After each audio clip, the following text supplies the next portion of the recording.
Hello, I'm Paul Elijah, founder of Elastic Steel, method of athletic conditioning. Okay, today I'm going to answer an interesting question for you.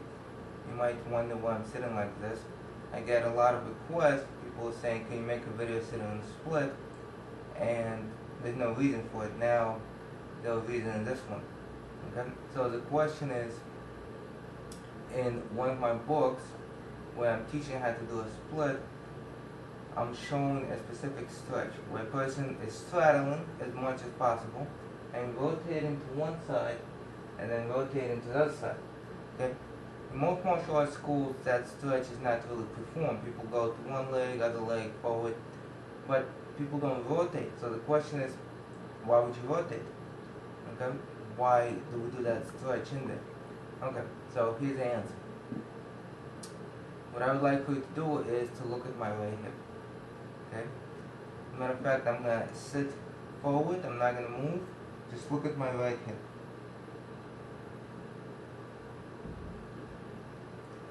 Okay, now look at my left hip. Okay, so what I'm really doing there is I'm actually stretching the adductors on that side. So now I'm touching my right adductors.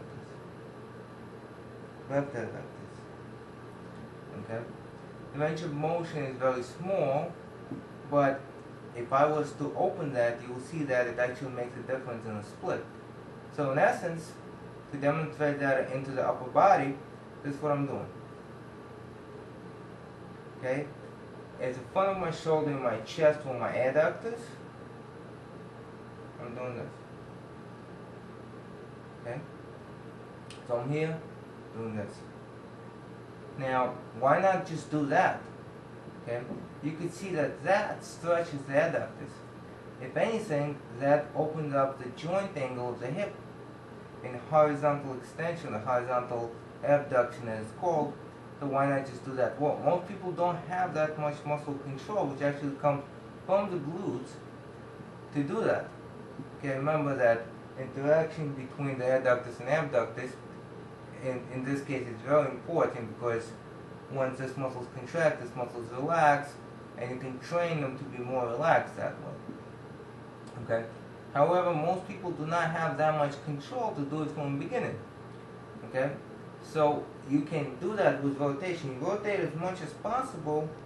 From here, I will contract my right glute, and I will open up my hip a little bit.